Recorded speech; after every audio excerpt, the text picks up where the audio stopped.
వికలాంగుల హక్కుల పోరాట సమితి ఆధ్వర్యంలో మరి ఈరోజు మందమర్రి మండలం పులిమడుగు గ్రామ పంచాయతీ పరిధిలో వికలాంగుల హక్కుల పోరాట సమితి మండల కమిటీ సమావేశం ఏర్పాటు చేయడం జరిగింది. మరి ఏదైతే ఇవాళ గ్రామ పంచాయతీ ఎన్నికలు 3 విడతలుగా తెలంగాణ వ్యాప్తంగా జరిగినాయి. గ్రామ పంచాయతీ ఎన్నికలలో ఎస్సీలకు, ఎస్టీలకు, బీసీలకు, ఓసీ జనరల్కు రిజర్వేషన్ అవకాశం కల్పించారు.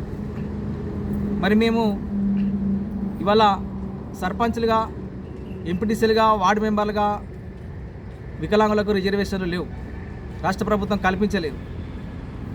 మరి మేము ఒకటే రాష్ట్ర ప్రభుత్వానికి విజ్ఞప్తి చేస్తున్నాం,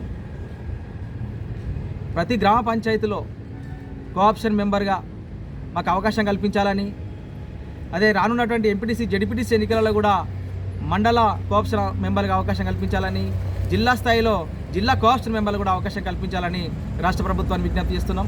మరి ఇవాళ ప్రతి గ్రామంలో సుమారుగా చూసుకుంటే ఇలా వృద్ధులు కానీ, వితంతులు కానీ, వికలాంగులు కానీ ఈ పెన్షన్దారుల ఓటు బ్యాంక్ ఎక్కువ ఉన్నది.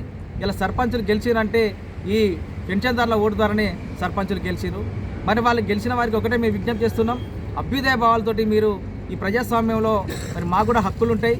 మరి దయచేసి మీరు ఏదైతే గ్రామ పంచాయతీలో సర్పంచులు కానీ, మీ ఉన్నటువంటి మీ పార్టీలు కానీ, అన్ని రాజకీయ పార్టీలకు గెలిచినటువంటి అభ్యర్థులందరికీ మేము విజ్ఞప్తి చేస్తున్నాం, గ్రామ పంచాయతీ పరిధిలో ఉన్నటువంటి కోఆప్షన్ మెంబర్లుగా వికలాంగులకు అవకాశం కల్పించాలని ఈ సందర్భంగా తెలియజేస్తున్నాను.